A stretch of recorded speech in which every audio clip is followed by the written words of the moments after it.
യാത്ര ചെയ്ത് UK-യിലെത്തിയ രണ്ട് ഇന്ത്യക്കാരുടെ കഥയുണ്ട്. സംഭവം നടക്കുന്നത് 1996-ലാണ്. പഞ്ചാബിൽ നിന്നുള്ള രണ്ട് സഹോദരന്മാരായ പ്രദീപ് സൈനിയും വിജയ് സൈനിയുമാണ് ഈ അതിസാഹസിക യാത്ര നടത്തിയത്. ലണ്ടനിലേക്കുള്ള വിസയും ടിക്കറ്റും എടുക്കാൻ സാമ്പത്തികമായി കഴിവില്ലാത്തതിനാൽ ഒരു ചിലവുമില്ലാതെ അവിടെ എത്താനാണ് അവർ ഈ വഴി തെരഞ്ഞെടുത്തത്.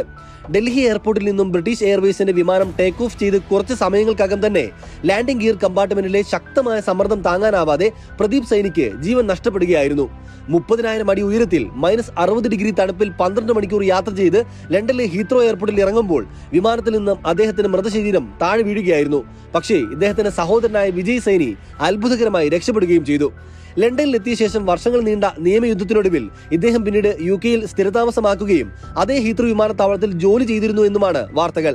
13 വയസ്സുകാരൻ അഫ്ഗാൻ ബാലൻ വിമാനത്തിന്റെ ലാൻഡിംഗ് ഗിയറിന് അടിയിലിരുന്ന് യാത്ര ചെയ്ത് ഇന്ത്യയിലെത്തിയ വാർത്തകൾ കൗതുകത്തോട് കാണുമ്പോൾ സമാനമായ സംഭവം 29 വർഷങ്ങൾക്ക് മുൻപ് ഇന്ത്യയിൽ നടന്നിട്ടുണ്ട് എന്ന കാര്യം